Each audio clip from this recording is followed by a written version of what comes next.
আসসালামু আলাইকুম রহমতুল্লাহ। গর্ভবতী মহিলাদের কাজ করার বিষয়ে সতর্কতা।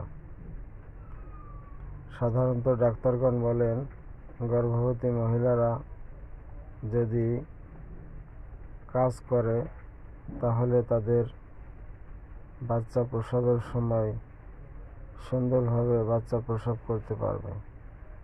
কিন্তু যে কাজগুলো বেশি ভারী বা কষ্টসাধ্য, সে কাজগুলো থেকে এড়িয়ে চলার জন্য, সে কাজগুলো থেকে বিরত থাকার জন্য বিশেষজ্ঞ ডাক্তারগণ পরামর্শ দিয়ে থাকেন।